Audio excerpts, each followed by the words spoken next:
Hi, welcome to this week's episode of Cold Fusion. I've got an exciting announcement to make at the end of this video, so be sure to stick around for that. This week, we'll be talking about Neuralink. We'll cover the updates of the Neuralink device working in animals, but we'll also take a deeper look into Neuralink Corporation and what's been happening behind the scenes.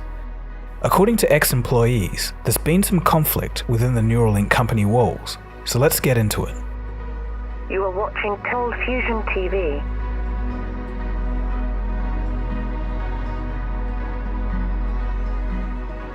So starting with a quick overview and recap, Neuralink is a brain-machine interface that will be connected to the brain's soft tissue via 1,000 tiny wires. These tiny wires are connected and inserted into the brain by a robot that can be likened unto a sewing machine. According to early animal testing, these implants don't cause any bleeding or noticeable trauma on the soft tissue. Future patients should be up and out of the hospital within a few hours, and there's no need for general anesthesia. The medium-term aim of the Neuralink product is to bring to market a device which can help with certain severe brain injuries.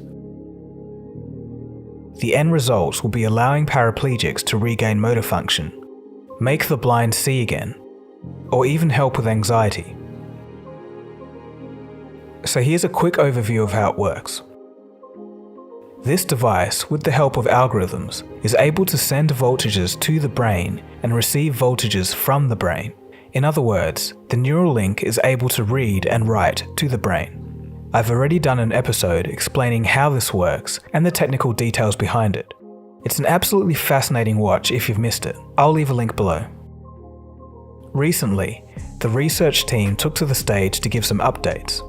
Overall, the updates covered things like clarifying security concerns and also how they're making animal testing ethical and some other things.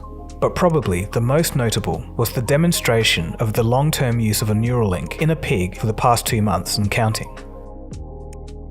They demonstrated the implant sensing pulses from the brain whenever the pig's snout touched something. They outputted this information in the form of audio beeps.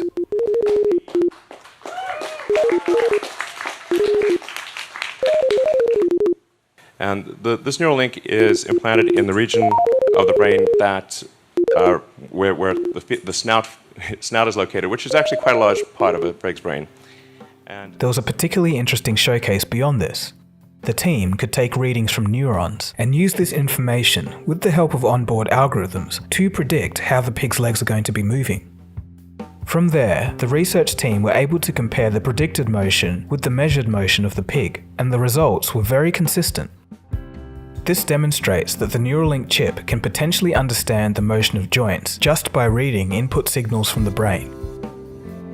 Obviously, this could be very useful in controlling the movement of limbs. This new version of the Neuralink is smaller than version 1 shown last year and will be inductively charged.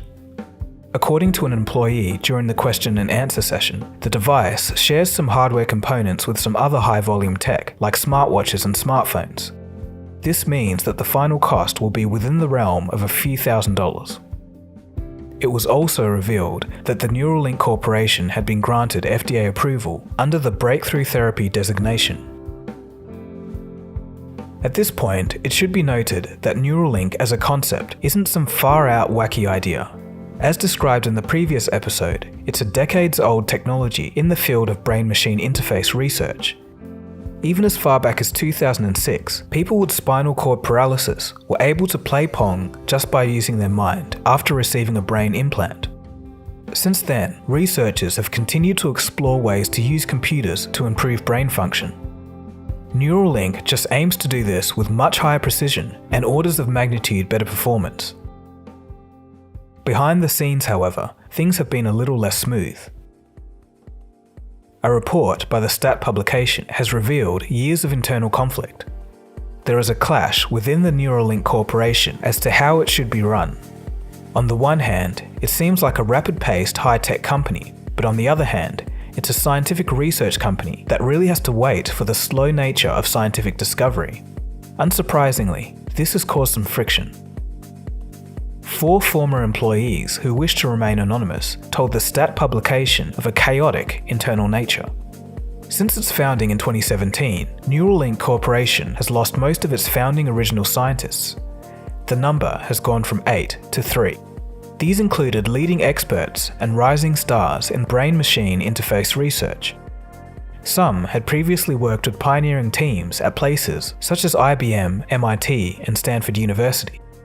One former employee stated, quote, "They are building a medical device and surgical approach to implant that medical device, and they're approaching it with the use of a high-tech company. Move fast and break things." End quote. An example of this for Neuralink happened in 2017. The company pushed forward with an effort to implant 10,000 electrodes on an array into the brain of a sheep in one single procedure. According to a former employee, instead of first trying steps such as implementing a smaller number of electrodes, they went in full guns blazing and the experiment failed. The company has had its fair share of internal strife. Neuralink's mechanical engineers have sometimes been at odds with its academic neuroscientists over the company's strategy. Engineers naturally think very different to neuroscientists, but in some cases, they were even pitted against each other by leadership. Elon, predictably, sided with the engineers whenever this happened. It's interesting to note that although Elon Musk is the majority owner and founder of the company, Jared Birchall is actually the CEO. Within the company, when certain projects ran into roadblocks, employees were encouraged to abandon them and then move on to starting new ones. According to insiders, such issues arose from the company aiming too broadly and lacking focus on simpler but more targeted applications. Timelines were also rushed. While scientists often stressed that research might take months, they were sometimes only given weeks to complete certain projects. This all gives me flashbacks to my episode on the behind-the-scenes development for the original iPhone. Just the reality of trying to develop a groundbreaking product, but in an environment that was a complete pressure cooker. Despite this, several former employees stressed that they did not want to imply that Neuralink Corporation was underperforming. They actually praised the company for casting a spotlight on the field. They also said, Musk always operates with accelerated timelines and a hefty dose of chaos, a strategy that has enabled him to successfully transform the space industry and the automobile market, where others have failed. They see the chaotic nature as natural for a company with such ambitious end goals. And credit where credit is due. Outside independent researchers are impressed by some of Neuralink's engineering accomplishments. The sewing machine robot that implants those thousands of tiny electrodes into the brain has been hailed as a great achievement. Neurobiologist Andrew Schwartz of the University of Pittsburgh, a pioneer in the field, states, quote, "Overall, the concept is impressive, and so is the progress that they've made." End quote. According to two former Neuralink employees, the robotic implanting device cost between $10 million and $20 million in initial investments. This includes research and development. Subsequent robots cost up to $500,000 to build, and the Neuralink Corporation has already constructed close to a dozen. Musk has poured $100 million into the project overall and will continue to pour more into it, according to a former employee. So as for Neuralink, it seems that they did get off to a rough start according to former employees and founding scientists, and I wouldn't be surprised if these conflicts are still in place today. It's hard to balance the fast pace of tech development with the slow and cautious nature of medical science. Regardless, the company seems to be making progress, even if it's unlikely that they'll meet their deadline of human trials by the end of the year.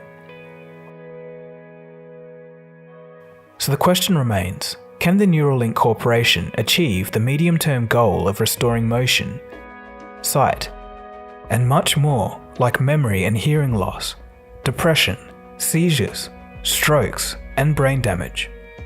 Maybe so, but first, they need to keep the internal company structure under control. It's impossible to say from the outside if the company culture has improved, but even if it is perfect today, they're still not out of the woods. Once the internal cultural issue is overcome, the company still needs to push forward major scientific and medical advances, as there's still so much about the mind that medical science doesn't understand yet. However, if Neuralink can achieve all of this at an affordable price point, it could help millions. And as Elon has stated, there could be more on the horizon, like telepathy, memory repositories, superhuman vision, and of course, interfacing with artificial intelligence. Though as the saying goes, you must crawl before you run.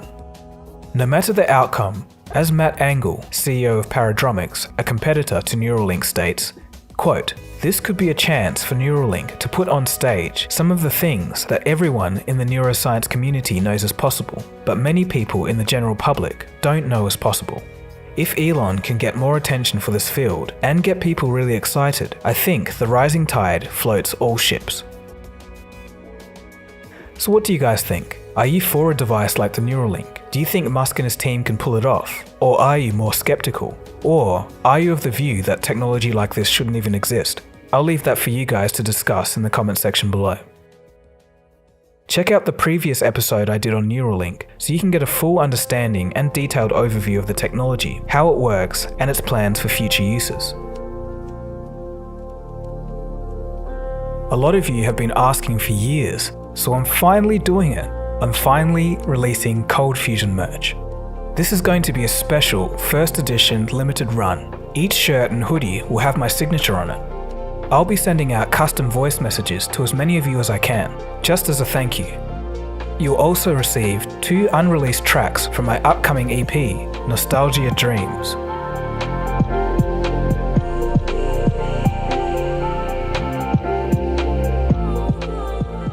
This first edition will last for 7 days, and then that's it.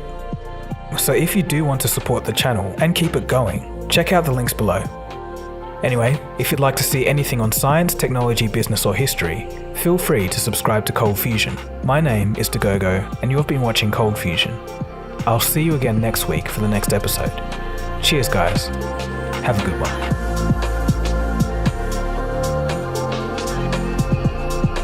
Cold Fusion. It's new thinking.